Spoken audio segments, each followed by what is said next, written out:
Oi, pessoal, tudo bem?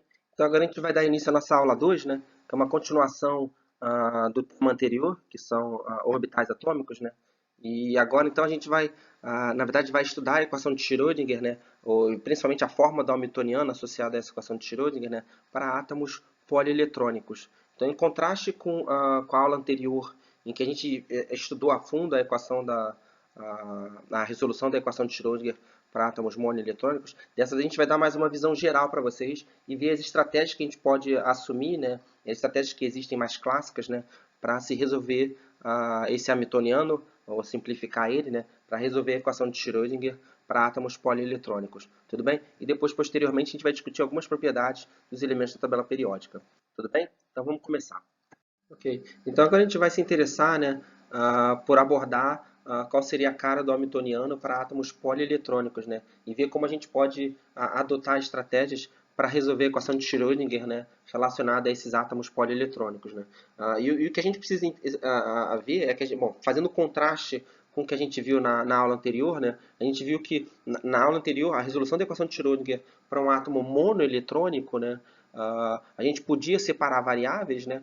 E aí, ao separar variáveis, a gente conseguia resolver ela, vamos dizer, manualmente, né? Fazer as contas, e a função de onda que resolvia a equação de Schrödinger era da forma psi igual a nzão, que é uma constante de normalização, né? Que multiplica uma função radial rzão de rzinho, multiplica uma função angular φzão de φzinho, e que multiplica também uma outra função angular tetazão de tetazinho, né? Vamos dizer, a grande diferença aqui é que a gente vai ver pela expressão do hamiltoniano que a gente vai discutir em mais detalhes abaixo, né? A gente vai ter termos onde as coordenadas, as variáveis, né, vão aparecer uma multiplicando a outra. Então é o que a gente chama de termos cruzados, né? E esses termos cruzados eles não conseguem separar. A gente não consegue separar esses termos cruzados. E aí não são separáveis, né? Então com isso a gente não consegue resolver ela, vamos dizer, da mesma maneira que a gente resolveu no caso anterior, né? Então, a grande observação que a gente faz é que devido a esses termos cruzados que aparecem, né, que aparecem justamente das novas interações entre elétron e elétron, né, já que a gente está no sistema polieletrônico, né, que não existia no caso anterior e agora vai passar a existir, a gente não consegue resolver, não consegue separar variáveis e não vai conseguir resolver a equação de Schrödinger de maneira, vamos dizer, similar ao que a gente fez no caso anterior. Tudo bem? Ah, só para discutir um pouco mais a natureza de cada termo aparecendo aqui, né? Esse é o hamiltoniano para um átomo polieletrônico. A gente tem inicialmente, então, N elétrons, né? Vamos dizer que a gente tem N elétrons nesse sistema. O primeiro termo é dado, então, pela energia cinética de cada um desses elétrons, né? E aí, a energia cinética total é a soma da energia cinética de cada um dos elétrons, né? Então, a gente consegue botar o menos um aqui em evidência, né? Tá? Ah, da soma de I igual a N, supondo que a gente tenha um número total de N elétrons, né?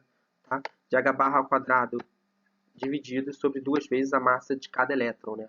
Então, esse termo aqui é constante, a gente poderia reescrever essa expressão colocando esse termo aqui para fora do somatório, né? Seria uma escritura possível, né? Isso que multiplica gradiente ao quadrado de I.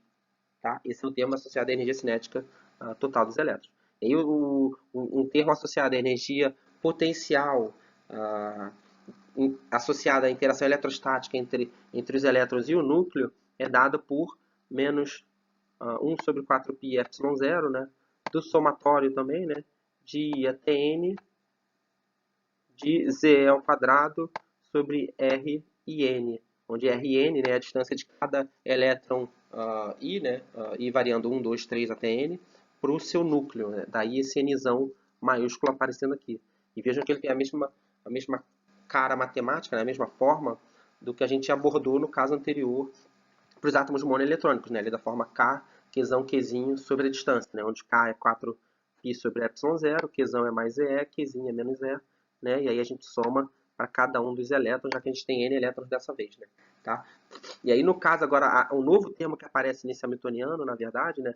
É esse termo aqui, que tem um duplo somatório, né? Tá? Que está associado à interação eletrostática, né? É uma energia potencial, né? Eletrostática entre os elétrons, né? Então, um elétron, vamos dizer, um elétron com outro são interações, vamos dizer, a dois elétrons, né? A pares de elétrons. E aí tem a mesma cara, a a mesma forma matemática que a gente discutiu antes, mesmo por causa do elétron e do próton, né, do núcleo, vamos dizer, agora é o caso da interação entre os dois elétrons. Então, como você tem duas cargas de mesmo sinal, né, o seu K continua sendo o mesmo, 1 sobre 4π epsilon zero, tá? Qzão, Qzinho é a mesma coisa, que é igual a E ao quadrado, né? Só que agora, como é menos E, cada uma delas, né, menos com menos vai dar mais, e é uma interação desestabilizante. Então, por isso que a energia agora, você vai aumentar a energia, né, e não diminuir. Tá? Então, daí o sinal mais aqui na frente. Né? E RJ sendo a distância de cada elétron I para o elétron J.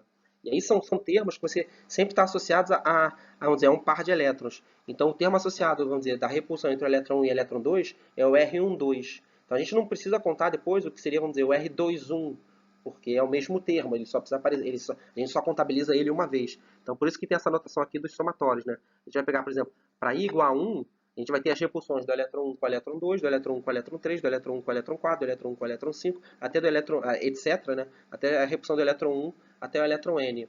Aí depois a gente vai ter que somar agora os outros termos de repulsão do que a gente não contou ainda. Então a repulsão do elétron 2 com o elétron 1 a gente já contou, que foi na forma do 1, 2, né? Então 2, 1 é exatamente o mesmo termo associado.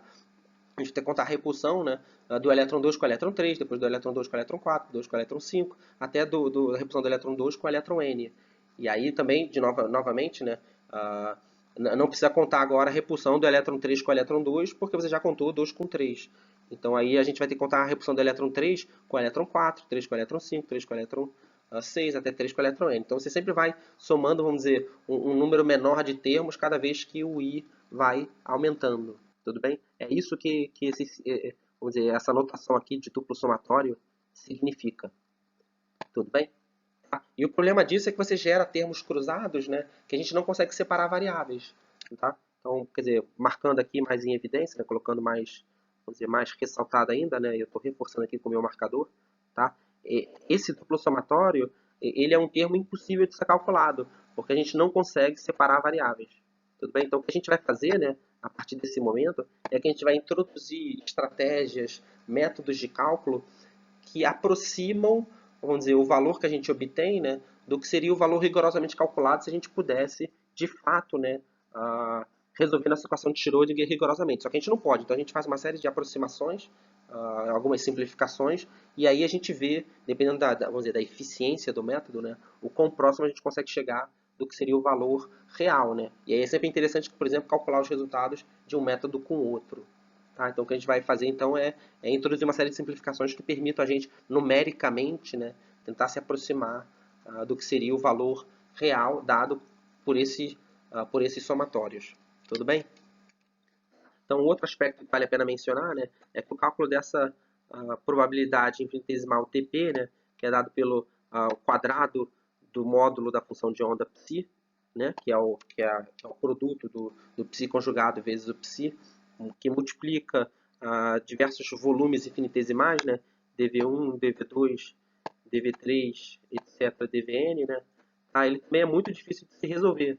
Porque nesse caso significaria que a gente precisaria conhecer a probabilidade, né, de você ter um elétron em dv1, um elétron em dv2, né, outro elétron em dv3, etc. até dvn. Né? E a gente, vamos dizer, a mecânica quântica lida muito mal com essa, vamos dizer, com essa noção de determinismo. Né? A gente não consegue resolver isso. Tudo bem? Ok. Né? Então, né, isso vai levar a gente a introduzir a primeira grande simplificação que permite, então, resolver ou tratar, né, o hamiltoniano polieletrônico. E essa grande simplificação, que é adotada por diversos modelos posteriormente, né, é a ideia de que os elétrons são independentes entre si. Tá? Então, essa simplificação permite, então, que a gente separe as variáveis. Né?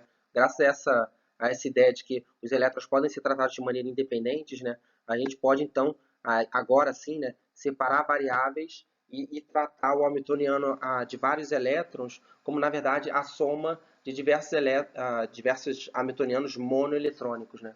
Então, o hamiltoniano global do sistema, vamos dizer, um hamiltoniano global H, né, que possui, que descreve n elétrons, então pode ser escrito como a soma de hamiltonianos individuais, HI, né, para I igual a 1, 2, 3, etc., até n, né, onde HI representa o hamiltoniano monoeletrônico. E aí, então, como a gente descreveu, né, o seu hamiltoniano global aqui, ele vai ser dado pela soma de cada hamiltoniano individual, né, associado a um único elétron, né, hamiltonianos monoeletrônicos. Tá? E aí, por consequência, a energia global vai ser a soma das energias associadas a cada um desses hamiltonianos. Então, é 1 referente a H1, é 2 referente a H2, né? Etc. Né? Até N igual a HN. E aí a sua função de onda global, psi, em função dos 3 números quânticos que a gente já descreveu, N, L e M, né? Vai ser dado, então, pelo produto das funções de ondas monoeletrônicas, né? Associada a cada um desses hamiltonianos e cada uma dessas energias, né? Então, o φ1 vai representar a função de onda associada ao elétron 1, o φ2 associada ao hamiltoniano 2, etc., né? Até o φ de n associado ao hamiltoniano n. E aí, bom, também, respectivamente, as energias E1, E2, E3, En, como vocês podem ver aqui nesse sistema. E aí a beleza disso, né, é que ao invés de você ter uma igualdade ali com um hamiltoniano extremamente complexo a n variáveis, você pode separar então a n equações, né, onde você pode agora tratar o problema como se fosse monoeletrônico, né. E aí você vai ter então n equações, né, do tipo HI aplicada a φI, né, é igual a EI vezes φI, né, com I assumindo valores igual a 1, 2, 3, etc. até n. Tudo certo? Tá? Então, visualmente, né, vocês podem imaginar isso, né? A gente tem um sistema aqui, um hamiltoniano, que descreve n partículas, né, n elétrons, né? A gente vai agora, então, decompor, né, tratar individualmente como se fosse, então, n hamiltonianos, né? Por exemplo, H1, H2, né, H3, etc., até chegar no nosso HN. Então, a gente descreve um hamiltoniano a n elétrons, a n hamiltonianos a 1 elétron. Né? Então, nesse caso aqui, né, os n elétrons vão, então, implicar na escritura de n hamiltonianos. Tudo bem? E aí, essa simplificação é adotada a uma série de outras estratégias, né, que a gente vai detalhar algumas delas nos próximos slides, né, que ajudam a resolver essas contas, né, de maneira aproximada. A gente pode citar, por exemplo, um dos métodos, né, existentes é o método de parametrização de Huckel, ou o método de Hartree-Fock, perturbações, tá? Entre outros. Tudo bem? A gente vai detalhar alguns deles, não todos, né? E, de novo, né, tenham em mente que o objetivo dessa segunda parte do tema de orbitais atômicos, né, o objetivo dessa aula é dar só uma breve apresentação para vocês entenderem, vamos dizer, como seria tratar o problema mais complexo, né, que seria o hamiltoniano a vários elétrons, mas a gente não vai... Então, existem pessoas que pesquisam nessa área, né, e eles entram muito mais a fundo. Então, os alunos interessados, né, por favor, olhem livros já mais aprofundados sobre o assunto e, eventualmente, bom, eu imagino que vocês então estejam já ligados a grupos que façam pesquisa nessa área. Né? O nosso objetivo aqui não é esse, é simplesmente fazer realmente uma apresentação, vamos dizer, um pouco mais geral, né? E nesse caso também, né, de tabela, um pouco mais superficial sobre o tema, só para que vocês tenham uma visão geral sobre o assunto. Tudo bem? Ok, então o primeiro método que a gente vai discutir um pouco em detalhes, né, um pouco mais em detalhes, é o método de parametrização. Tá? Então, essa estratégia, ela consiste, na verdade, em a gente fornecer valores de energias fixos, tá, aos elétrons em função do seu ambiente. Tá? Então, dependendo da natureza do núcleo, né, quem é esse núcleo, dos átomos que estão vizinhos a ele, dos orbitais onde esses elétrons se encontram, a gente vai atribuir valores de energias determinados. Tá? E aqui a gente assume também, né, a simplificação que a gente mencionou anteriormente dos elétrons independentes. Então, o hamiltoniano global ele é escrito como uma soma dos hamiltonianos monoeletrônicos. Tá certo? Um dos métodos mais famosos de parametrização é o método de Huckel, né? Que a gente vai discutir, é o nosso terceiro tema do curso, né? Tá? Então, o próximo tema a gente vai discutir um pouco de orbitais moleculares, e depois a gente vai entrar no método de Huckel. O método de Huckel simples, vocês vão entender vocês vão poder compreender então a força desse método, né? O quanto a gente consegue tirar uma série de conclusões a partir desse método de parametrização. Tá? Então, o método de parametrização em geral, né, são métodos de variações que permitem determinar os mínimos de energia. Né? E um deles mais conhecido, como eu já mencionei para vocês, é o método de Huckel, tá? Que é o assunto 3, que é o terceiro tema do nosso curso. Tá? Então, o que também é super pertinente mencionar, e também é uma das belezas disso aqui, né, é que a forma do Hamiltoniano global, né, a forma desse Hamiltoniano global, ou mesmo dos Hamiltonianos monoeletrônicos, ela não é importante, porque a gente não vai explicitar eles. Então, a grande beleza, e principalmente também, por exemplo, a gente vai estudar o método Huckel simples em detalhes ali quando no terceiro tema, né, do curso. Mas vocês vão ver que a grande beleza é que a gente pode tirar uma série de conclusões e, e trabalhar as expressões matemáticas sem, na verdade, precisar abrir a forma matemática associada ao hamiltoniano. Então, o fato de a gente precisar usar, vamos dizer, menos matemática, entre aspas, né, é uma das grandes forças do método, porque qualitativamente permite a gente tirar uma série de conclusões que são úteis para determinar as propriedades, né, dos átomos e das moléculas. Tudo bem?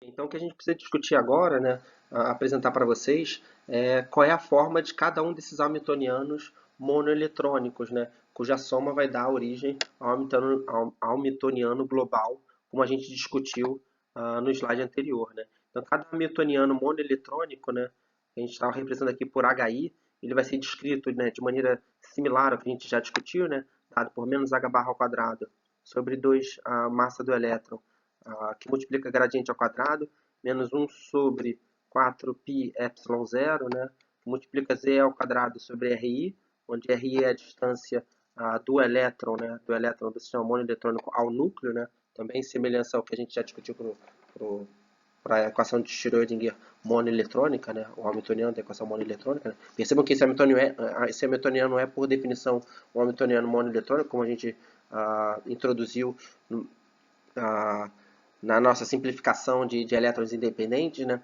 Mas o fato dos elétrons serem independentes não significa dizer que eles não se veem, né? Então, na verdade, o que a gente vai introduzir agora e vai depender de cada método de parametrização que pode ser usado, né? Ou que é empregado, é, na verdade, como é que a gente modeliza, como é que matematicamente a gente calcula de maneira aproximada, né, essa interação de repulsão entre os diferentes elétrons, né, uma vez que a gente não consegue calcular essa repulsão por pares de elétrons, né, conforme a gente mencionou nos slides anteriores. Tudo bem? Então, o método de Slater, né, que é um método de parametrização, né, a gente chama de hamiltonianos monoeletrônicos efetivos, né, ele considera justamente o que a gente acabou de mencionar, né, a simplificação dos elétrons independentes, e ele considera que cada elétron é puxado pelo núcleo, né, e submetido a um potencial médio criado pelos outros elétrons, né? E aí isso é representado por uma constante de blindagem sigma, tá? E aí vocês vão ver qual é a influência disso no cálculo do hamiltoniano individual, né, monoeletrônico, tá? Então, na verdade, e isso é importante mencionar, né, é que os elétrons eles não sentem, né, a mesma força de atração ao núcleo, né, tá? Porque existe uma repulsão, né, dos elétrons das camadas interiores. E aí depende onde o elétron que você está cuidando, né? Se ele está numa camada mais interna ou numa camada mais externa, né? Tá? E aí nesse caso, então, o que a gente faz é que a gente substitui a carga Z do núcleo, né, por uma carga efetiva, Z estrela, igual a Z menos sigma. Tá? E como consequência disso, né, o hamiltoniano, né, de cada elétron, né, dependendo de cada elétron que a gente esteja considerando, né, então vamos dizer o HI, né, associado ao elétron I, né, ele vai ser da forma que a gente já mencionou, menos h barra ao quadrado dividido por 2 a massa do elétron vezes a gradiente ao quadrado, menos agora o termo, e esse termo esse termo aqui de energia potencial, né, ele já está incorporando o termo V que eu mencionei acima, né, dentro da estrutura dele. Ele vai ser dado vai ser dado por menos 1 sobre 4π epsilon zero, né, a constante K que a gente está acostumado, só que agora ele vai ser adaptado, né, por Z menos sigma elevado ao quadrado divididos por RI. Né? E esse sigma aqui é justamente essa constante de blindagem que vai depender da natureza do elétron, ele está numa camada mais interna ou mais externa, ali mais próxima ou menos próxima do núcleo. Né? Tá? E aí, nesse caso, né, esse termo aqui combinado, né, ele já descreve a interação entre o núcleo e o elétron, né, e também elétron-elétron. Tudo bem? Ok. Então, continuando a apresentação sobre o método de Slater, né, e falando um pouco sobre, então, sobre esses hamiltonianos monoeletrônicos efetivos, né? A gente vai se interessar agora pela noção associada a como calcular a constante de blindagem sigma, né? Introduzidos no slide anterior. E aí a noção é que quanto mais próximos os elétrons estão do núcleo, menor vai ser essa blindagem, né? Maior vai ser a carga efetiva sentida por eles, né? O Z estrela, mais próximo esse Z estrela vai se aproximar do Z real do seu átomo, né? Do seu isótopo considerado, né? Ah, então, né, a gente tem essa noção de que orbitais que são mais próximos do núcleo, né, possuem um número quântico principal menor ali, vão ser orbitais atômicos, né, que vão ser mais contractados. Né? E aí, quanto maior o número quântico principal e o número quântico secundário, né, mais a gente vai ter orbitais que são mais expandidos, né? E o elétron vai sentir menos efetivamente a carga do núcleo, justamente porque ele vai ser mais blindado. Tudo bem? Então é exatamente isso, né? Elétrons de valência que são mais externos, né? Normalmente eles sentem essa carga nuclear de maneira menos pronunciada. Tudo bem? Então, para calcular essa constante de blindagem sigma, né, a gente vai levar em conta principalmente os elétrons que estão na mesma camada ali do elétron que a gente está considerando, né, e camadas mais internas. Tá certo? Eu vou apresentar aqui a tabela para vocês. Né? Essa é a tabela associada com os valores que contribuem para o cálculo da sua constante de blindagem sigma. Né? E depois a gente vai dar um exemplo para que fique bem claro para vocês como a gente faz. Então, considerando o número quântico principal n, né, vamos dizer, do orbital atômico que a gente vai se interessar por calcular a constante de blindagem dele, né, de blindagem, a gente tem quatro situações. A gente tem orbitais ali que tem número quântico n' maior do que n, e aí a contribuição deles para o cálculo da constante de blindagem é zero, né? E ele é zero para todos os casos, né? Vamos dizer, todos os casos que a gente vai abordar aqui, né? Ele é sistematicamente igual a zero, né? Tá? Um outro caso é você considerar o número quântico ali igual, o número quântico principal, né? Igual a n, né? Ou considerar números quânticos principais igual a n-1, e nesse caso vamos dizer seria a penúltima camada, né? Ou números quânticos principais ali inferiores a n-1, tá? Então, para o caso do orbital 1s, né, a gente não tem nenhum número quântico principal inferior a 1, né? Então, a gente não tem nada aqui, né? Nada aqui, a gente só tem elétrons que podem estar presentes nesse orbital atômico 1s. E aí o valor de sigma associado a ele, né, da constante de blindagem, é 0,30. E para orbitais com número quântico principal superior, né, eles não contribuem na blindagem e esse valor é zero. Tá? Para orbitais S e P, né, que possuem o mesmo número quântico principal n, né, tá? A gente calcula eles da mesma forma, né, para orbitais com número quântico n' menor do que n-1, essa contribuição é de 1, né, igual a 1 por elétron. Né? Para números quânticos n' igual a n-1, essa contribuição é de 0,85 por elétron. E para números quânticos principais n' com o mesmo número quântico principal, né, essa contribuição é de 0,35 por elétron. Tá? Agora, considerando o caso de orbitais D e F, né, que possuem o mesmo número quântico principal n, né, tá? De novo, para n' menor do que n-1, essa contribuição é de 1. Para n' igual a n-1, essa contribuição é de 1. E para o caso do n' ser igual ao número quântico principal n, né, essa contribuição é de 0,35. Tá? Então aqui a gente vai dar um exemplo específico usando o isótopo 12 do carbono, né, que tem número atômico Z igual a 6, e configuração eletrônica, né, 1s2, 2s2 e 2p2. E aqui a gente está representando isso de acordo com um modelo atômico um pouco obsoleto, né, que é o modelo de Bohr do pudim de passas, né, mas ele passa bem essa ideia, né, justamente de camadas. Né, tem um núcleo aqui central, né, que tem uma massa bem maior e um volume bem maior que a dos elétrons, né, mas aí você tem então os elétrons organizados em camadas aqui, né, tá, como está representado aqui esquematicamente, né, por essas órbitas aqui, né? Então, seria a camada mais interna, isso aqui seria, por exemplo, né, a camada mais externa. Né? Embora esse modelo atômico ele seja um modelo obsoleto, né, a gente sabe que na realidade não é isso, a gente tem na verdade orbitais atômicos, os orbitais atômicos representam regiões no espaço com maior com a probabilidade do elétron ser encontrado, né? A gente pode usar esse modelo de maneira pictórica, né, para justamente ter essa noção de que, bom, e isso pode ser facilmente transposto para o caso dos orbitais, que orbitais que são mais contractados, são mais próximos dos núcleos, seria o paralelo aqui com essas camadas mais próximas, né? E orbitais de maior número quântico principal seriam mais expandidos, seriam mais externos, né? Representariam, então, estariam representados aqui por essas camadas mais externas, né? Essas órbitas mais externas. Então, para calcular aqui, para que fique mais claro para vocês como é que a gente usa esses valores da tabela acima, né? A gente pode calcular o z efetivo, por exemplo, do orbital 1s, né? A gente tem, então, que ele é z, né? O valor de z desse isótopo é z igual a 6, né? Então, vai ser 6 menos, né? O orbital 1s, no orbital 1s, né, que está duplamente preenchido, tem 2 elétrons, né? A gente vai, então, considerando um elétron, ele só sofre a influência do outro um elétron, né, que está no mesmo orbital 1s. Então, ele vai ter 0,30 aqui, né, correspondente, né, ao orbital ali preenchido de mesmo número quântico. Para números quânticos superiores, essa contribuição é zero, né? Então, para o caso do 1s, o z estrela dele, né, é 6 menos 0,30, que dá 5,7. Tá certo?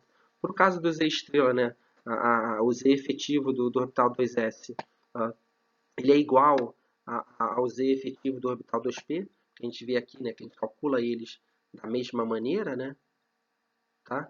E esse valor ele vai ser igual a 6, né, menos 2 vezes 0,85, onde 0,85 é a contribuição do orbital de número quântico imediatamente inferior, né? Então, se a gente está no número quântico aqui, n igual a 2, né, número quântico principal n igual a 2, né, o nível n' igual a n menos 1 é o nível 1, né? É o número quântico principal n igual a 1. Tá? A gente viu então que a gente tem 2 elétrons ali no nível inferior. Né? Então, no nível inferior, 2 vezes 0,85, né, que é 1s2, é essa contribuição dada vamos dizer, pela blindagem dos elétrons no orbital 1s2. E aí você tem a blindagem dos elétrons que estão ali no mesmo número quântico. Né? Então, para n' igual a n, né, que seria o mesmo número quântico, né? Então, se tem ali no 2s, ele vai sofrer a blindagem. Né? Você está considerando o elétron no orbital s, então ele vai ter a blindagem do outro elétron que está no mesmo orbital, e depois 2 elétrons ali no orbital p, né, que está associado ao mesmo número quântico principal. Então são 3, né? 3 vezes 0,35 que está aqui, e esse valor vai dar então 3,25. Perceba que quando a gente for calcular para o 2p, né, é a mesma consideração. Tem a blindagem dos 2 elétrons ali associados ao orbital 1s2, orbital 1s, né? Mas aí você também tem 3 elétrons que vão ser contabilizados da mesma forma, já que na tabela indica que a gente calcula eles da mesma forma, né? Só que agora você tem um elétron do P que vai sofrer a blindagem do outro elétron que está no P e mais 2 do S. Então, de toda forma, né, é 3 vezes 0,35. E aí, então, né, o valor igual a 3,25. Igual ao que foi calculado para o 2S. E aí percebam, né, que é interessante, né, o orbital 1S, né, o orbital 1S, que está mais próximo ao núcleo, né, tá? Ele tem um Z efetivo ali que é mais próximo possível de 6, né? Ele é ligeiramente abaixo de 6, igual a 5,70.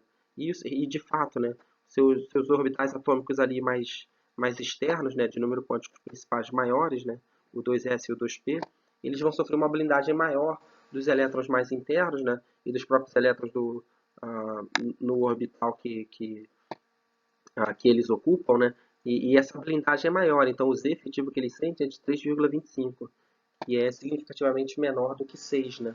Tá? Então isso já dá uma noção justamente dessa blindagem sentida por diferentes elétrons, né?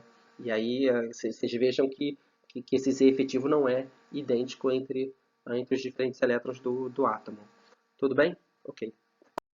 Tá? Agora, né, eu gostaria de introduzir para vocês uma outra alternativa do cálculo, né, do seu hamiltoniano. Então, agora uma outra estratégia, né? Na verdade, essa outra estratégia ela reflete numa outra maneira de calcular a energia potencial associada às interações intereletrônicas, né? Então, uma outra maneira de fazer isso, né, a gente mantendo a consideração da simplificação, né, dos elétrons independentes, né, é agora esse método, né, que a gente chama, né, de campo autocoerente, né? Então, perceba que esse método do campo autocoerente ele também considera a simplificação dos elétrons independentes. Ele também, então, né, ele descreve hamiltonianos monoeletrônicos efetivos, né?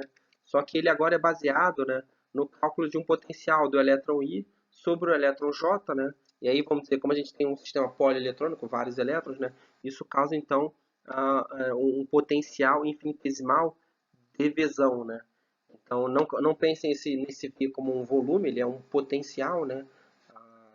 dV, que é função do termo, né? Que varia sobre 1 sobre RJ, né? Que é a distância do elétron I ao elétron J, né? E ele é ponderado pela probabilidade de encontrar o elétron I, né? De encontrar o elétron I em um ponto emissão, tá? Então, como é que a gente calcula essa diferencial de potencial? Então, ela é muito similar, né? Ela lembra muito os potenciais que a gente discutiu anteriormente, né? Ela é dada por 1 divididos por 4π epsilon 0 RIJ, né? Vezes a densidade de probabilidade, né? Que é o quadrado da função de onda associada ao elétron I, que seria o φI, né? E aí o quadrado desse módulo da função φi é dado pelo conjugado da função φi vezes φi, né? Que multiplica dv emissão. E esse dv emissão, né? Aí onde o v é um vzinho emissão, né? E o vzinho representa um volume infinitesimal, né? Que contém o ponto emissão. Tudo certo? Então, para a gente obter a expressão do potencial de repulsão, né? Essa interação intereletrônica entre o elétron I com o elétron J, né? O que a gente tem que fazer, então, é integrar, né? Tá? A gente vai calcular essa expressão matemática aqui, que eu estou circulando para vocês, né? Enquadrando para vocês. Tá? A constante a gente passa para fora, o potencial, né? Da interação de I com J é 1 sobre 4π epsilon 0, que a gente passou para fora, né, por ser uma constante, da integral em todo o espaço, né, em coordenadas esféricas, né, então, coordenadas integrar em todo o espaço, né, a gente viu, né, que a gente tinha o ângulo φ variando de 0 a 2π, o ângulo θ variando de 0 a π, né, e o rzinho variando de 0 a mais infinito, tá? Da distância 1 sobre rj, e aí vai depender justamente dessa distância, né, que pode ser escrita em função das coordenadas esféricas, do quadrado do módulo da função φi, né, multiplica-se o jacobiano, que é r ao quadrado seno de θ, como a gente viu, né, dr dθ dφ, né, então com os índices i mostrando aqui, né, que a gente está sempre considerando isso, né, para o elétron i, né. Tudo bem? Então, se o hamiltoniano, né, efetivo, né, se o hamiltoniano monoeletrônico, né, lembrando que a gente está considerando nesse sistema ainda assim a simplificação dos elétrons independentes, né, a gente vai ter menos h barra ao quadrado sobre 2 m de E, né, que multiplica gradiente ao quadrado, menos ze ao quadrado sobre rk, né, que agora é a distância do elétron K até o núcleo, né, mais 1 sobre 4π epsilon 0, somatório de I de 1 até N, né, como está mostrado aqui, para I diferente de K, né, que é a interação com os outros elétrons, então você não pode considerar o próprio elétron em si, né, da integral do dV que a gente mostrou anteriormente. Né, então, aí, nesse caso, quer dizer, o somatório do V, né, onde o V é dado pela integral tripla, né, de 1 sobre RJ, do quadrado do módulo da função monoeletrônica φi, né, que multiplica, né, RI ao quadrado, seno de θ, né, dr dθ dφ. Tudo bem? Ok, né? Então, eu estou repetindo aqui a escritura daquele hamiltoniano do slide anterior, né? E esse hamiltoniano, né, lembrando vocês, ele é um hamiltoniano monoeletrônico, né? Um hamiltoniano efetivo, né? Monoeletrônico, né? HK, para K igual a 1, 2, 3, 4, etc. até N, né? E aí é interessante que na definição desse hamiltoniano, né, a gente escreve ele em função de φi, né? Agora, quando a gente escreve a equação de Schrödinger em função desse hamiltoniano monoeletrônico HK, a gente escreve essa equação de Schrödinger para descobrir que é seu φi, mas você usa φi na definição dele, né? Então, como é que você vai calcular para descobrir alguma coisa que você precisa dele para realizar o cálculo? Então, isso é, a princípio, uma contradição, né? Como é que a gente resolve essa contradição para que a gente possa realmente fazer os nossos cálculos, né? O que a gente faz, em geral... Bom, aqui tem um textão, né? Então, vocês vão precisar, talvez, de alguns minutos para ler com calma. Mas a ideia é que a gente, normalmente, né, começa esse processo usando funções de onda φ0 de I, né? Que foram obtidas, né, baseados em métodos de parametrização, né, como, por exemplo, o método de Slater, discutido anteriormente. Né? Então, você substitui a sua φ0 de I aqui, né, aí você obtém um Hamiltoniano associado, vamos chamar de HI de zero, né? Aí você consegue, então, obtendo esse Hamiltoniano HI de zero, você obtém a equação de Schrödinger correspondente, resolve ela, e aí a solução dessa equação vai te dar origem a uma nova função de onda, que vai ser, a gente vai chamar de φ1 de I. Tá? Com essa φ1 de I, você pode, de novo, substituir ela na integral, né? Aí você vai obter um novo Hamiltoniano, né? Chamado que a gente vai chamar de H1 de I, né? E aí você resolve a equação de Schrödinger associada a esse novo Hamiltoniano, H1 de I. E aí com isso você obtém uma nova função de onda, φ2 de I, né? Tá? E aí você pode substituir de novo na integral, né? Obter um novo Hamiltoniano, né? E aí sucessiva a H2G, e aí repetir esse processo sucessivamente, né? Até quando, né? Quando é que a gente para? E aí a gente, na verdade, a gente itera esse processo até obter uma energia, né, associada ao sistema que não varie mais. Aí a gente tem essa noção de que o sistema convergiu, né? Então, de maneira que a representar isso que a gente acabou de descrever, né? A gente começa com uma função de onda φ0 de I inicial, né? Obtida a partir de um método de parametrização, substitui ela na integral, né? Resolve a equação de Schrödinger associada, então você vai obter um Hamiltoniano H0 de I quando você faz a substituição na integral, obtém uma equação de Schrödinger que você resolve, e aí você vai ter a solução, né? Que é seu φ1 de I, e uma energia associada a essa função de onda é 1 de I. Aí você substitui esse φ1 de I na integral de novo, né? Aí você vai obter um novo Hamiltoniano HI de 1, resolve a equação de Schrödinger associada a esse Hamiltoniano, né? E aí você vai obter um novo par, né? Função de onda φ2 de I e energia 2 de I, né? Você pode substituir o φ2 de I de novo na integral, né? Aí você vai obter o cálculo, né? Você vai obter um novo Hamiltoniano H2 de I, né? Tá? E repetir esse processo sucessivamente através de iterações, né? Que a gente acabou, como essas que a gente acabou de descrever, até obter um par, né? De função de onda φk de I e energia EK de I, né? Tal que a energia EK de I ele é muito similar aos valores anteriormente, né? K-1 ou K-2 anteriormente obtidos. Aí a gente viu que a energia, então, ela não varia mais, né? E aí, finalmente, seu resultado convergiu. Tudo bem? Ok, então eu gostaria de fazer aqui para vocês, né, só um breve parênteses, né, a gente já falou antes, mas é pertinente mencionar aqui, né, a mecânica quântica ela é não determinista, tá? Então ah, a gente tem muita dificuldade, né? A gente não consegue usar a mecânica quântica para definir as coisas com muita precisão, né? Se vocês lembrarem da incerteza, do princípio de incerteza de Heisenberg, né? A gente não consegue conhecer, por exemplo, posição e quantidade de movimento linear ao mesmo tempo, né? Ah, então, e isso responde, né, nesse contexto aqui, né, como o título do slide sugere, né, pelo princípio de indiscernabilidade dos elétrons, né? Tá? E qual é a consequência disso, né? A consequência disso é que, por exemplo, quando a gente vai escrever uma função de onda associada ao estado eletrônico do hélio, de um átomo em geral, vamos pegar o hélio aqui embaixo como exemplo, né? Tem o número atômico Z igual a 2, configuração eletrônica 1s2. Se a gente pensar de maneira simplista, né, a gente poderia imaginar a função de onda associada aos elétrons, aos dois elétrons que ele tem, né, vamos dizer o elétron 1 e o elétron 2, né, pode ser escrito como 1s alfa 1 e um S beta 2, né, onde a notação, né, beta 1 significa dizer que o elétron 1 está na população alfa e aí, consequentemente, o elétron 2 está na população beta, né, e eu desenho isso aqui, né, alfa para cima, beta para baixo, tá? Mas isso não é exatamente muito adequado, né? Porque isso significaria que a gente conhece exatamente o estado de spin do elétron 1 e do elétron 2, né? A gente sabe que isso não é verdade, tá? Né? Tudo bem? Então, como a gente não consegue distinguir os elétrons, né? Quem é que está em alfa, quem é que está em beta, a gente só sabe que se um estiver em alfa, o outro vai estar inversamente em beta, né? A função de onda ela tem que ser escrita de maneira mais apropriada com uma combinação linear desses dois estados possíveis, né? Então, a função de onda psi 2, né? Ela seria mais apropriadamente descrita como 1 sobre raiz de 2, que é o termo de normalização, de 1s alfa 1, 1s beta 2, menos, né?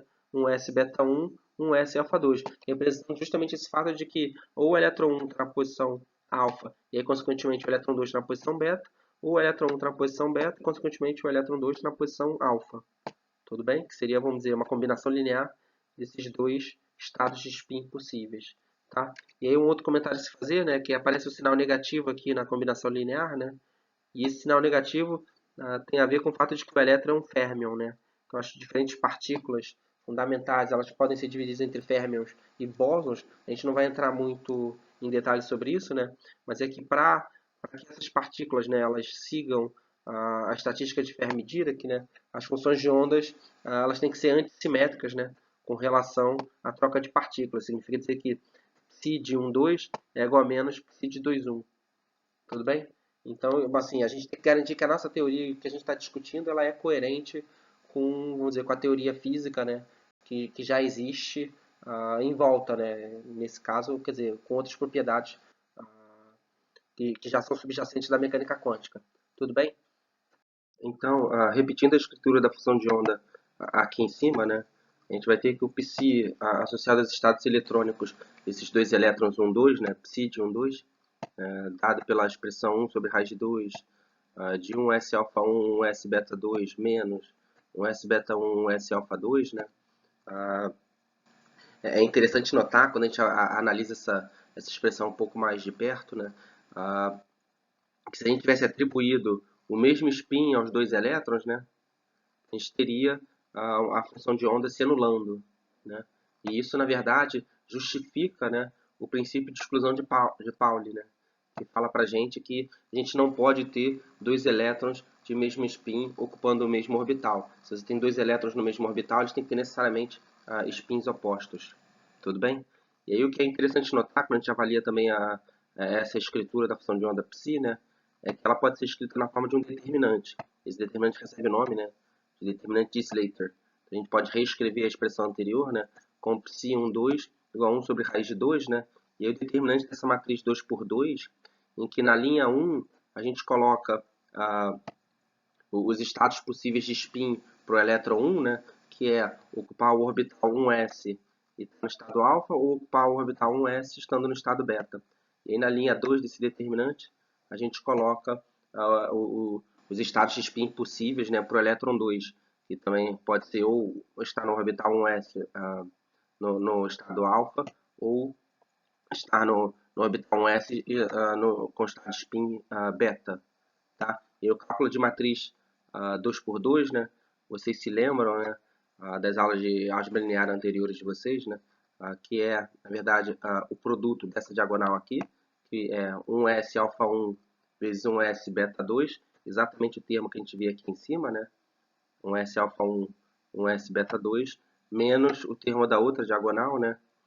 Que é dado por 1s beta 1, 1s alfa 2. Exatamente como descrito aqui em cima. Tudo bem? Então, seguindo adiante, né, se a gente pensar agora num átomo que tem um número Z um pouco maior, né, se a gente considerar mais elétrons, por exemplo, como o caso do berílio, né, com Z igual a 4, né, e aí a configuração eletrônica 1s2, 2s2, a gente tem então agora 4 elétrons.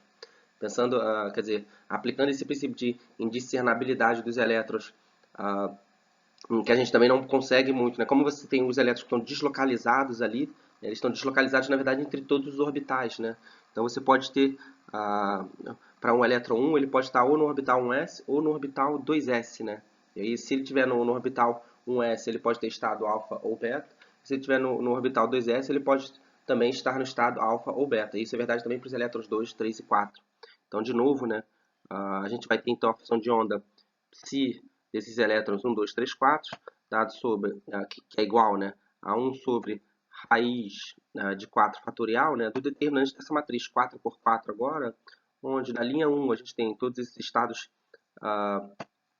vamos dizer, todas as configurações eletrônicas possíveis para esse elétron 1, que é ocupar o orbital 1s no estado alfa, ou ocupar o orbital 1s no estado beta, ou ocupar o orbital 2s no estado alfa, ou ocupar o orbital 2s no estado beta.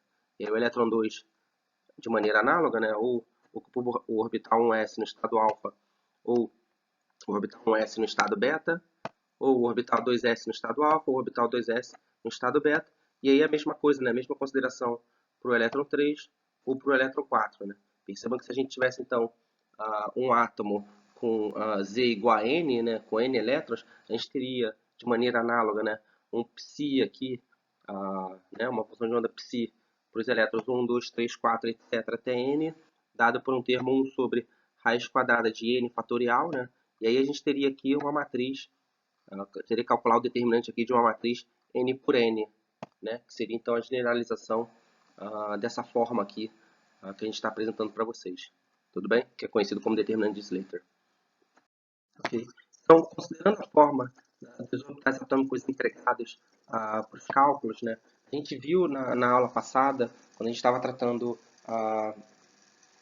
átomos hidrogenoides, né, que a função de onda psi, que era a solução da nossa equação de Schrödinger, né, ela tinha a forma nzão, que é uma constante de normalização, que multiplica uma função radial rzão de rzinho vezes uma função angular y, né, de θ e φ.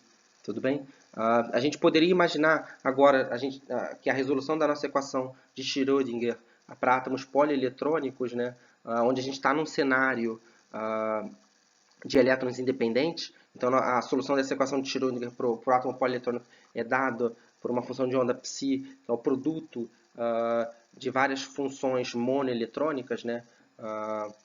Por exemplo, né, supondo que a gente tenha n elétrons, seria a φ de 1 vezes φ de 2, etc., né? Vezes φ de n, onde cada um dessas funções monoeletrônicas, né, elas teriam a cara geral, né, do orbital atômico hidrogenóide que a gente calculou anteriormente, né? Dado que, bom, todas elas possuem a função de onda associada a um único elétron. Tá? Entretanto, quando a gente usa orbitais atômicos do tipo hidrogenoides, né, elas são bastante difíceis de serem empregadas e manipuladas, né, matematicamente dentro desse contexto. Então, o Slater, né, ele sugeriu formas matemáticas para os orbitais atômicos, né, e aí recebe o nome dele, né, a sigla em inglês STO significa Slater Type Orbitals, né, que são orbitais atômicos que são mais facilmente manipuláveis, né, matematicamente.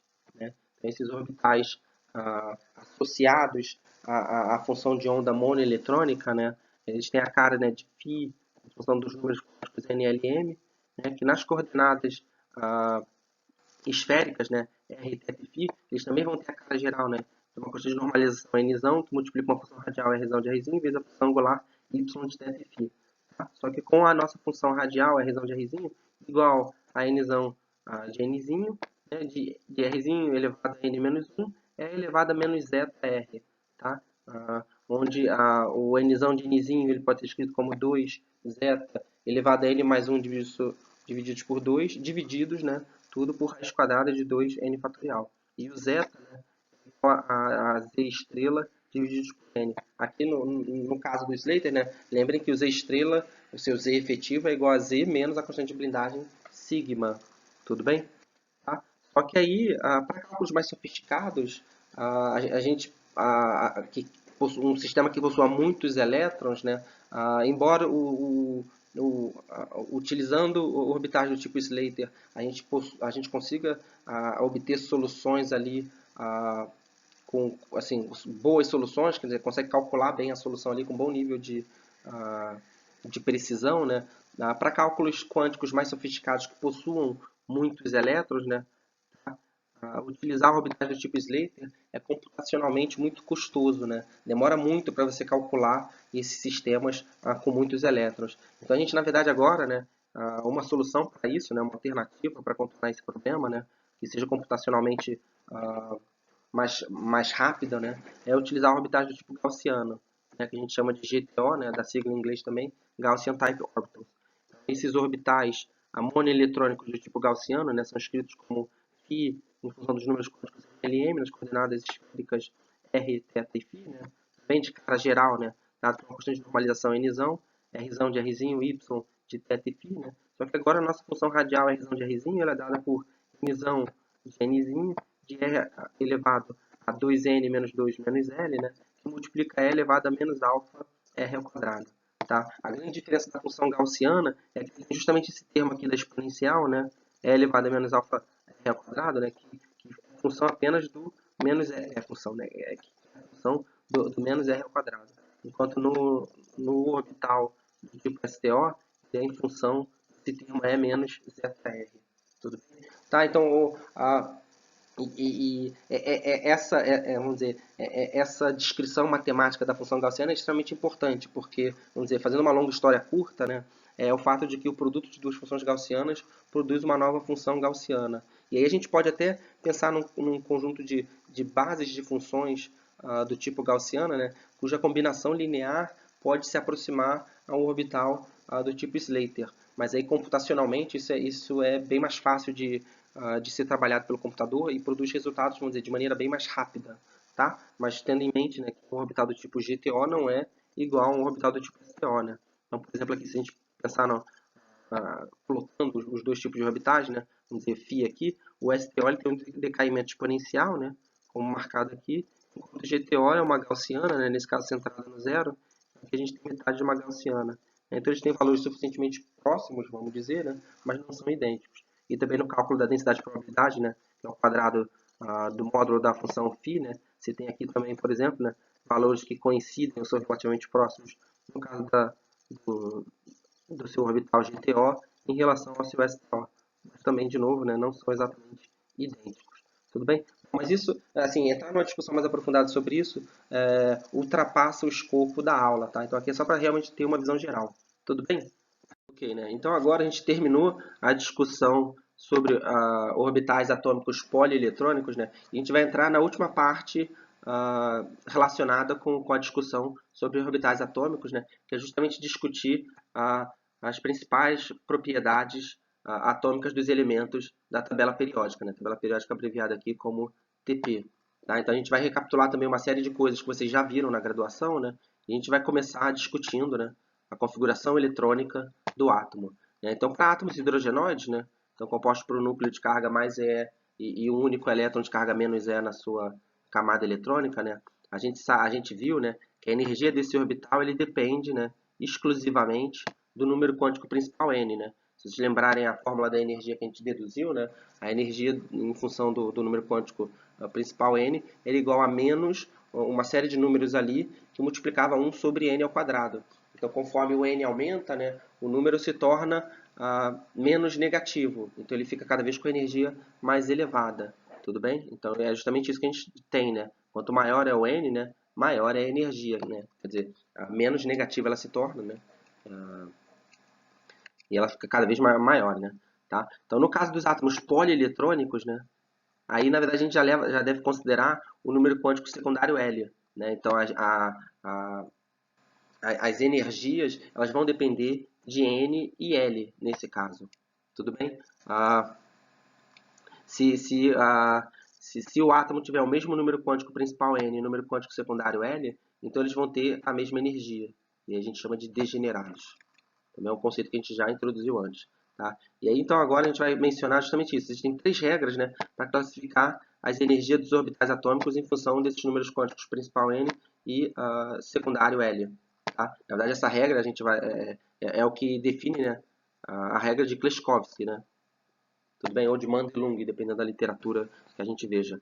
Tá? E essas três regras, né, que permitem justamente construir o diagrama de Pauling, que a gente vai mencionar no próximo slide, né, são as seguintes. Né? A regra 1 diz que para um dado valor de L determinado, né, quanto mais N for grande, tá, mais elevada é a energia do orbital atômico. Então a gente tem, por exemplo, é uma coisa que vocês já estão familiarizados, né, quase já de maneira intuitiva, né, que a energia do orbital 1s ela é menor que a energia do orbital 2s, que é menor que a energia do orbital 3s, etc. E isso tem uma forte correspondência, como a gente já falou algumas vezes também, né, do fato de quanto mais superfícies nodais você introduz no seu átomo, né, mais elevada a energia ele é. Então a gente viu que um S não tem a superfície nodal nenhuma, o orbital 2s ele já tem uma esfera ali de superfície nodal, e o orbital 3s tem duas esferas, duas cascas, né, duas cascas ali de superfície nodal, onde a função de onda se anula e a partir dela ela muda de sinal. Né? Tá? Então, quanto mais superfícies nodais um orbital atômico ele tem, maior é a energia, e isso está exatamente de acordo com essa ordem de energia aqui dos orbitais atômicos, onde o L está fixado e o N está variando. Né? A gente tem N aqui igual a 1, N igual a 2 e N igual a 3. Né? Tá? Se a gente considerar agora o oposto, né? Se a gente considerar agora, isso é a nossa regra 2, né? A gente considerar um N fixo, né? Um N determinado, quanto mais o L é grande, né? Mais a energia do orbital atômico ela é também elevada. Então, a gente tem, por exemplo, a energia do 3s ela é menor que a energia do 3p, né? E é menor que a energia do 3d. Isso também está de acordo, né?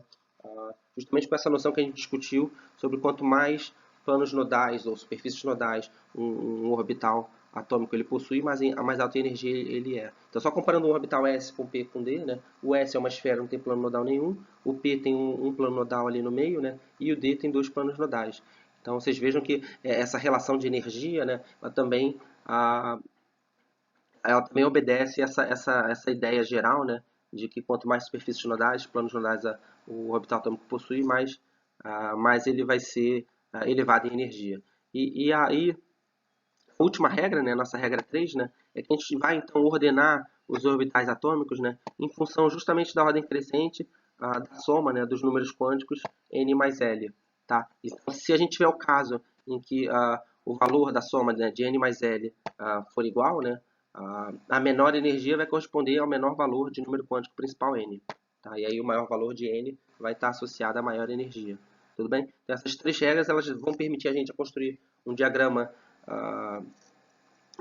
de orbitais, né, que é justamente o diagrama de orbitais do Pauling, né, mas essas três regras elas definem o que a gente pode chamar, né, da regra de, né, Kleshkovsky, ok? Ok, então organizando os níveis de energia, né, utilizando a regra de Kleshkovsky, né, que a gente anunciou no slide anterior, a gente pode discutir em detalhes, né, a configuração eletrônica de um átomo, né, que é determinada a partir dessa ordem de energia, né, que a gente estabelece, tá? Então, seguindo a regra de Kleshkovsky, né, a gente vai ordenar então os orbitais atômicos por ordem crescente de números quânticos, né, n mais L, da soma desses números quânticos n mais L, e quando houver empate, a gente coloca aquele que tem um n maior mais à frente, né, como tendo maior energia. Então, essa ordem vai ficar como um S de menor energia possível, né, depois o 2S, depois 2P, depois 3S, depois 3P, depois 4S, depois 3D, depois 4P, depois 5S, depois 4D, né, etc. E aí percebam, né, que é justamente isso que a gente comentou, né? O 1S ele tem n igual a 1, L igual a 0, né? N mais L igual a 1. O 2S ele já tem a soma, né? N mais L dado igual a 2. O 2P e o 3S ele tem empate, né? Ambos têm N mais L igual a 3, mas aí o número quântico principal 3, no caso do orbital 3s é maior do que o 2, no caso do orbital 2p, né? O 3p e o 4s também tem n mais L igual a 4, né? E aí o 4 fica na frente, porque tem maior número, é maior do que 3, né? O número quântico principal 4 é maior do que o número quântico principal 3. No caso do 3D, 4p e 5s, todos eles, né, os três têm n mais L igual a 5, mas de novo segue a ordem, né? 3, 4 e 5, né? Ordenados de acordo com o número quântico principal n, né? Etc. Tudo bem? Então essa ordem a gente sempre pode racionalizar ela em função da regra de Kleshkovsky, né? E ordenar sempre que a gente precisar, então, fazer a distribuição eletrônica de um átomo, né? Mas existe um diagrama mnemônico, né? Que é conhecido como diagrama de Pauling, né? Tá? Que, na verdade, ele é construído a partir da gente colocar, né, o orbital 1s, né, na primeira posição, na primeira linha. Na segunda linha, para um número quântico agora n igual a 2, a gente põe 2s e 2p. Depois, para o número quântico n igual a 3, a gente escreve 3s, 3p e 3d. Depois, na quarta linha, né, a gente escreve os números quânticos associado ao número quântico n igual a 4, a gente tem 4s, 4p, 4d, 4f. Associado a n igual a 5, a gente tem 5s, 5p, 5d, 5f. Depois, ao número quântico n igual a 6, a gente tem o 6s, 6p, 6d. E o 7, a gente tem o 7s. A gente pode, se vocês quiserem, para facilitar a memorização, né? Vocês podem até escrever o 7p aqui. Normalmente a gente não chega tão longe, porque representa um elemento ali muito no final da tabela periódica, né? Mas o fato é que na primeira linha você para no S, né? Que está aqui. Na segunda linha você para no P, que está aqui. Na terceira linha você para no D, então você vai sempre colocando um tipo de orbital a mais por linha, né? O 4F, na quarta linha você para no F. A quinta linha é igual à quarta, né? Daí você começa a decrescer, né? Então do F você volta para o D. e do D, vocês podem, por isso que eu acrescentei o 7p, né? Vocês podem imaginar que a gente volta para o P, tá? E aí a ordem de energia é dada por essas flechas aqui, né? Tem um S primeiro, né? Depois o próximo é o 2S, depois o 2P, 3S. Se vocês olharem aqui na ordem de energia, é exatamente o que a gente tem, né? A gente tem um S, depois tem o 2S, né? Depois tem o 2P, que está aqui, depois tem o 3S, né? Depois a mesma coisa, né? 3P, 4S, né? Depois 3D, 4P, 5S, né? É o que a gente observa aqui. Depois a gente tem o 3P, né? 4S, né? E depois seguido, né? Acompanhado pelo 3D, depois 4P, né? E depois 5S, etc. Então, vejam que e isso permite a gente a lembrar, né, com mais facilidade dessa ordem que a gente escreveu aqui, nessa ordem de energia que a gente escreveu aqui. Então, uma coisa que eu acho que eu não comentei para vocês, e vale a pena mencionar agora, né, é que para L igual a 0, 1, 2, 3, né, a gente também adora números, mas adora letras também. E a gente substitui, né, uma anotação que é até mais comum do que L igual a 0, 1, 2, 3, etc., é a gente substituir esses números por letras. Então, o L igual a 0 ele corresponde ao S, o L igual a 1 corresponde ao P, o L igual a 2 corresponde ao D, o L igual a 2 corresponde ao D, e o L igual a 3 corresponde ao F. Tá? E essas letras, elas são as iniciais dos termos, né, que estão associados à visualização desses orbitais. Então, o S significa sharp, o P significa principal, o D significa diffuse e o F é fundamental, né? Aí, bom, sempre associado à língua inglesa, que é a língua internacional. Tudo bem? Então, uma coisa que a gente também precisa levar em consideração quando for pensar na configuração eletrônica, né, é que a gente nunca pode ter, né, e a gente já enunciou isso antes, né, a gente nunca pode ter dois elétrons, né, com 4 números quânticos idênticos, né.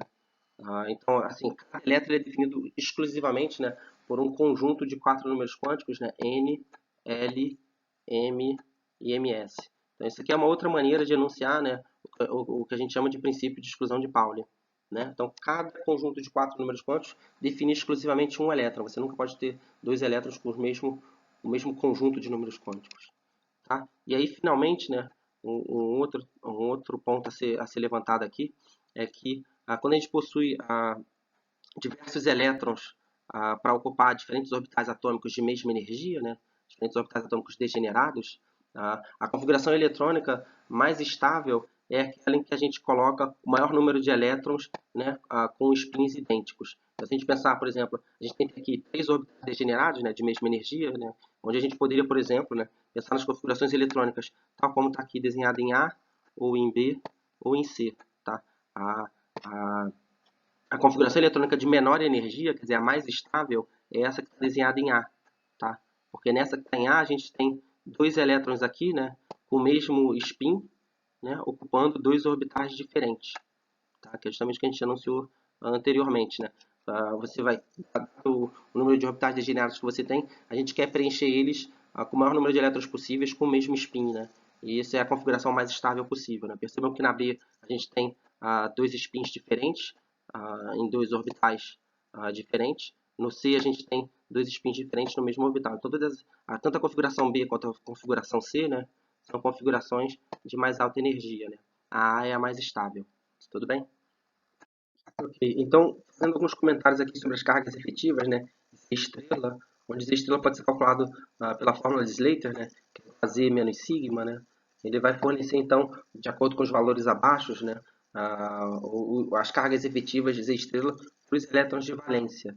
Conforme a gente viu anteriormente, né, a gente viu que elétrons em diferentes camadas do seu átomo vão ter uma blindagem diferente, vão sentir uma carga efetiva diferente, né? E os elétrons ali mais internos, eles vão ter relativamente uma pequena blindagem, o desvio vai ser pequeno, né? Do valor de Z estrela em relação ao Z do elemento. Mas elétrons mais externos, que estão ali na sua camada de valência, eles sim vão sofrer uma grande blindagem e normalmente o desvio vai ser grande. Então o valor de Z estrela ele vai ser tipicamente, né, significativamente menor do que o valor de Z. Então aqui a gente está mostrando, né, os valores de Z para os elétrons de valência dos 5 primeiros períodos, né, dos blocos SP da tabela periódica, né, e aí vocês podem observar uma tendência geral, né, de que esse Z estrela está aumentando, né, da esquerda para a direita, como mostrado aqui por essa seta, né, e também de cima para baixo, né, conforme mostrado por essa seta, né. Isso é uma tendência mais ou menos geral, né, que a gente observa. Tudo bem?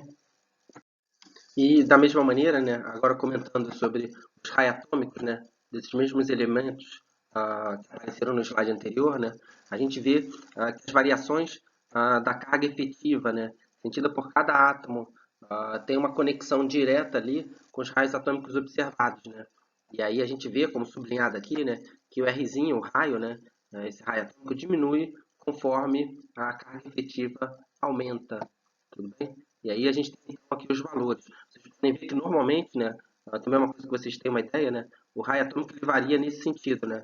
Ele cresce de cima para baixo na tabela periódica e de maneira geral, pelo menos como regra geral, né, isso não é uma coisa válida absolutamente para todos os elementos, mas é uma tendência geral que a gente observa. Ele também cresce da direita para a esquerda, né, seguindo o sentido pela seta. A gente esperaria que o rubídio fosse o maior raio atômico, né?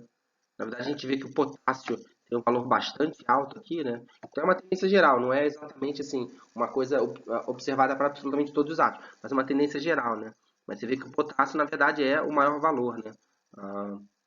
Tá? Mas a tendência geral é essa, né? Que o raio atômico ele cresce de baixo, perdão, de cima para baixo na tabela periódica e da direita para a esquerda aqui, né?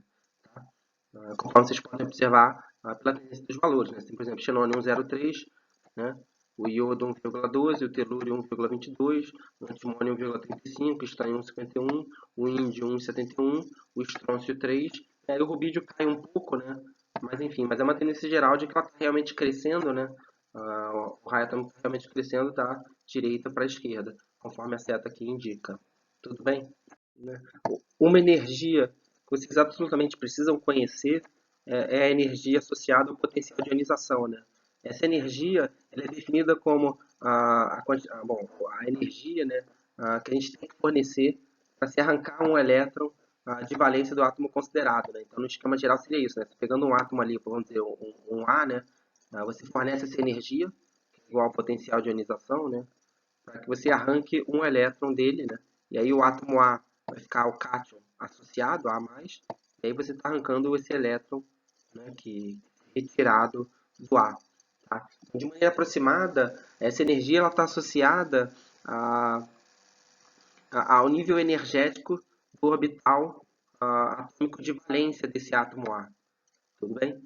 Na verdade, isso não é exatamente o caso para os átomos polieletrônicos, porque existem duas contribuições de energia. Né? Então, a primeira contribuição, e ela é a principal, é a energia do orbital atômico, né? Em que o elétron ocupava antes dele ter sido arrancado. E a segunda contribuição, tá, é a energia necessária para a reorganização eletrônica do novo cátion gerado. Só que essa componente aqui, né, essa componente 2, ela é muito pequenininha. Tá? Então, quer dizer, o nível de rearranjo que os elétrons que vão sobrar no cátion a mais vai ser necessário para reestruturar a estrutura eletrônica do cátion, ela é uma energia muito baixa. Então, a gente pode, de maneira geral, né, aproximar o potencial de ionização, quer dizer, a energia necessária para você fornecer ao átomo A para arrancar um elétron dele, né, igual à energia que esse elétron ocupava no orbital atômico. Né? Tudo bem? E aí esse é o comentário, né, aqui por escrito, para vocês terem registrado do que eu acabei de falar. Né? Após a retirada do elétron, né, a constante de blindagem dos elétrons situados no mesmo nível, ele vai mudar e uma reorganização atômica vai ocorrer. Tá? E isso tem um custo energético. Né? Só que a influência desse segundo fator, né, como eu mencionei aqui, o segundo fator é esse aqui, né, tudo bem? Ela é relativamente pequena, né?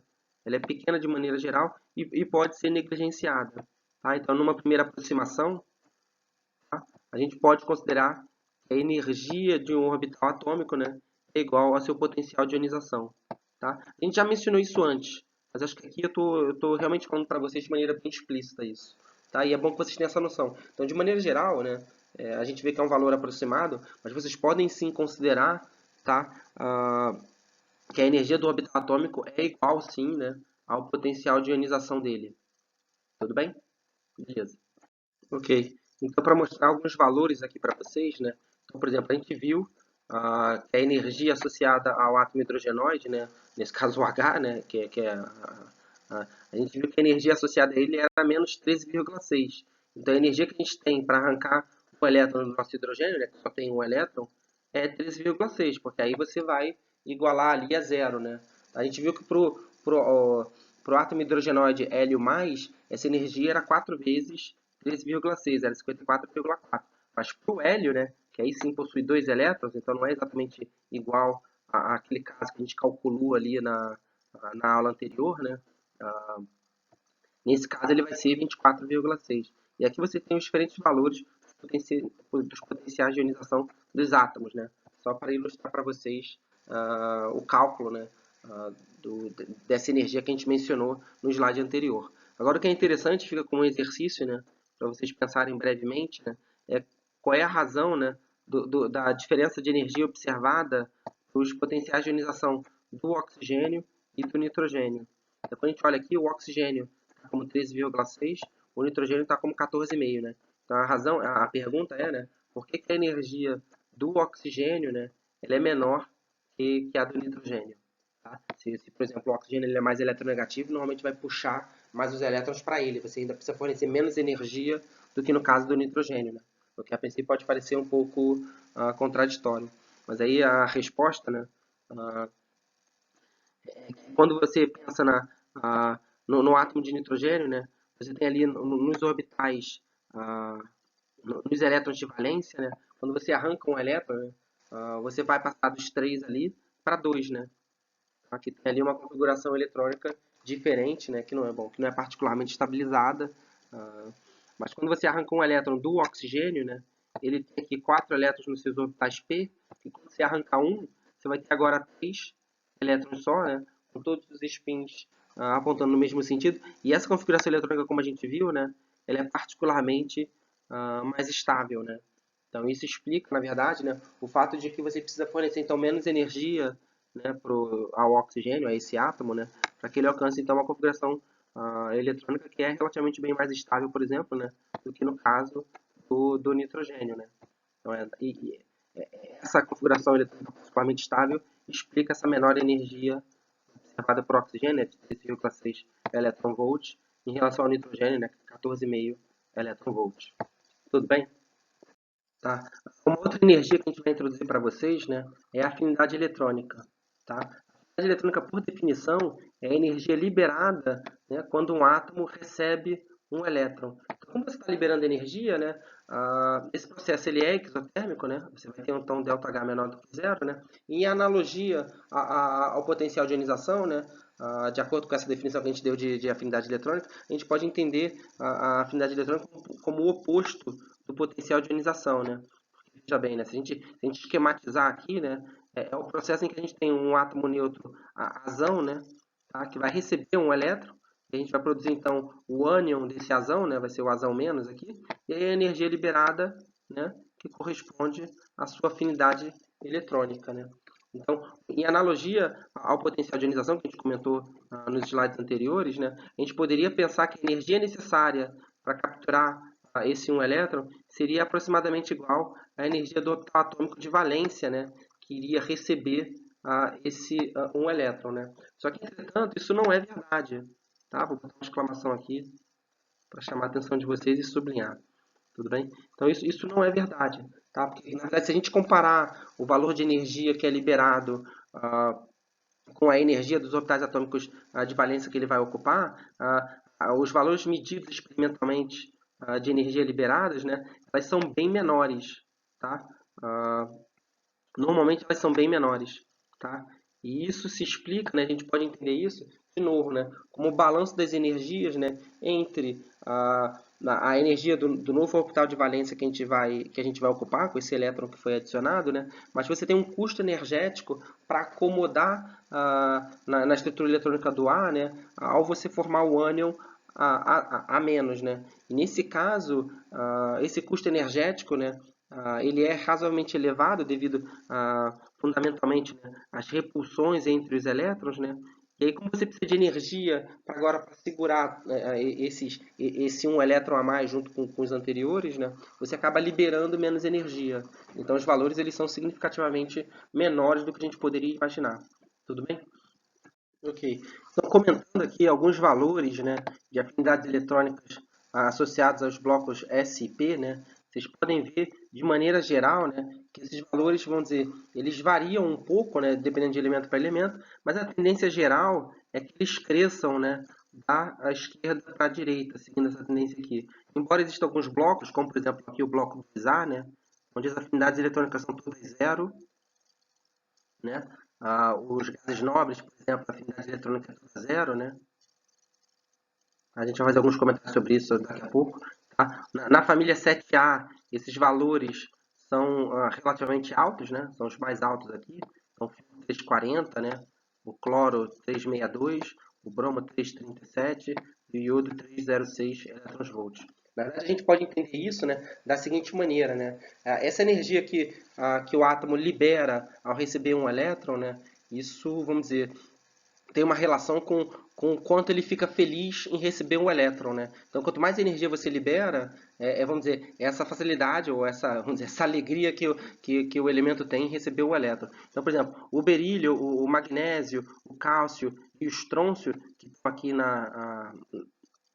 nessa coluna que eu estou marcando para vocês, né, na família 2A, eles já tinham o orbital S deles preenchido. Então, quando você dá um elétron para eles, eles não ficam particularmente felizes, né? Então, eles não vão liberar nenhuma energia, né?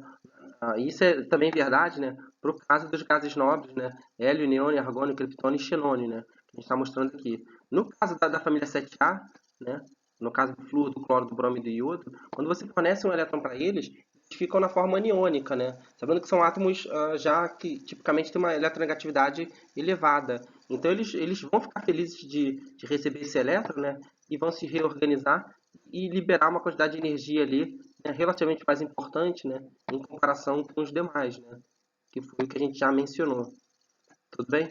Então, assim, e aí, por exemplo, né, nessa mesma analogia, nessa mesma análise, né, a gente pode perguntar para vocês, né, qual é a razão, né, para essa diferença observada nas afinidades eletrônicas entre o nitrogênio e o carbono, né, entre o nitrogênio e o carbono.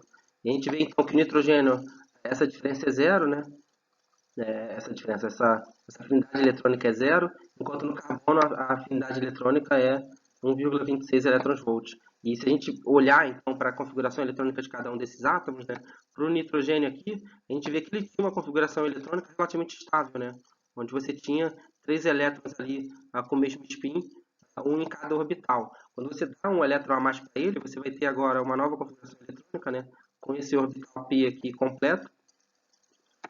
Aí você vai ter então o N-, né, uma configuração eletrônica que não é particularmente estável. Na verdade, ele perdeu aquela configuração eletrônica que era particularmente estável, né, que era a primeira, né, os 3 elétrons ali, todos com spin para cima. O carbono, por outro lado, né, ele tem originalmente 2 elétrons ali nos seus orbitais p. Quando você fornece um elétron a mais, ele sim vai assumir uma configuração, né, que é consideravelmente mais estável ali, né.